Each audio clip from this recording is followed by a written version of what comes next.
This topic of balancing mind and body is really alive for me at the moment, because I'm going through one of the most difficult times of my life. You know, I quit my job 2 years ago, and I started a sabbatical year looking for a new way of living and just a meaningful profession for myself. And in the first year it was all great because I traveled, I visited wonderful, sustainable places, met great people. But then after a while I started working and I realized that most of the work I have been doing has been volunteer or very little paid. So I have to deal with a lot of financial insecurity, and that brings fear and of course a lot of stress. So for me this topic of balancing mind and body has to do with keeping an inner stillness when everything else around me seems to be shaking. So how can we do that? The first thing that I would recommend is understanding a little bit about the source of imbalance. And one of the main sources of imbalance is stress.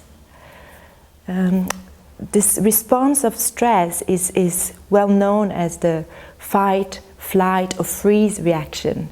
It's a physiological response, and it is very appropriate when you're a zebra and you're running away from a lion. So it has saved our lives in the past, in our evolution, but now it's killing us. Because during this process, the sympathetic nervous system is activated, and then two hormones enter into action, the adrenaline and the cortisol.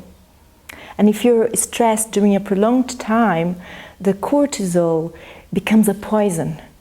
And this is the root of most of the chronic diseases that we have in our times, such as heart attacks, brain strokes, all the digestive diseases, and even depression and diabetes can be correlated to stress.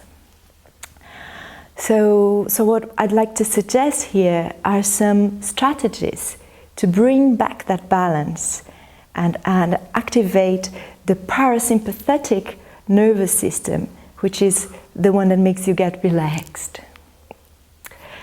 So the three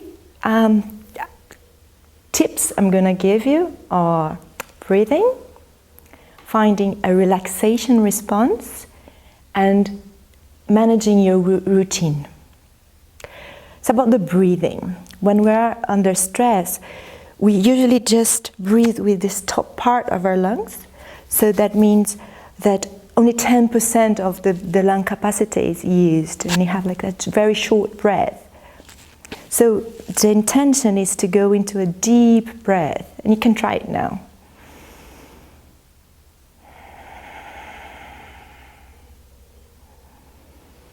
You notice how when you breathe through your abdomen, you're already going into a more relaxed state of mind, and also you increase the capacity of your lungs to inhale the oxygen, so you're nourishing your body.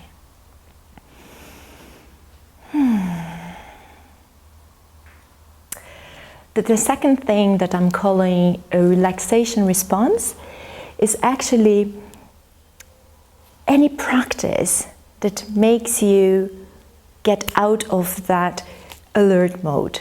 So it could be meditation, it could be prayer, it could be even a walk in nature.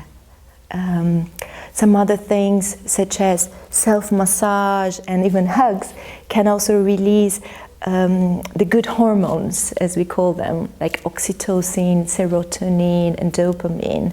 So anything that supports you into that relaxation state. Another practice that is very useful, or has been very useful for me, and maybe can also suggest to you, is journaling. So if your mind is very full of thoughts, downloading them without thinking to a notebook on a regular basis can be very helpful. As well as drawing. So some people are more towards the drawing creative side of it. So you can also use colors, draw or paint. That is also very useful. Then it's really about considering what makes you well-being. So even a cup of tea with a friend, chatting with a friend, can create that relaxation response.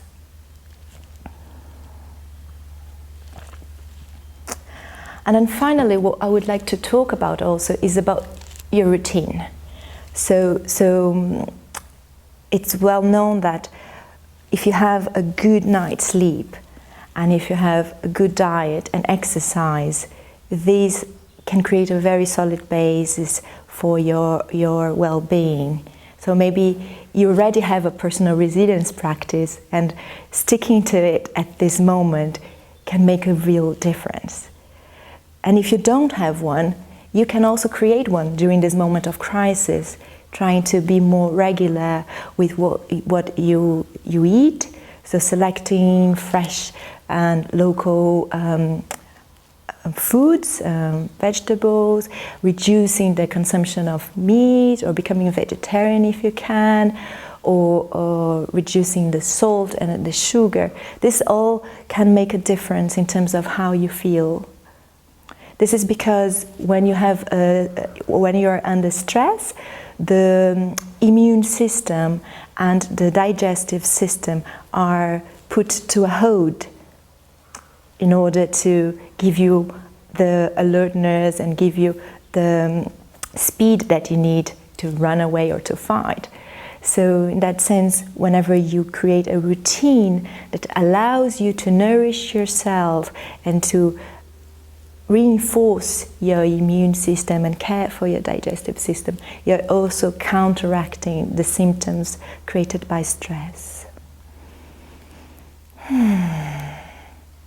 And if you want to know more about all of this, you can just search online about mind and body science. This is a new scientific trend that has a lot already researched in terms of what is the background of stress, and also how you can counteract it. And there's a very good book called Why Zebras Don't Have Ulcers from Dr. Sapolsky, which is also talking about this in a very fun way. And for Portuguese speakers, there's a book called Using Stress in Your Favor, managing stress in times of crisis. So this is also giving you this overall panorama and tips of how can you create a routine that will get you through these dark moments. So that's what I invite you to do right now. Create your 15 minutes routine, do it now and test it for a week.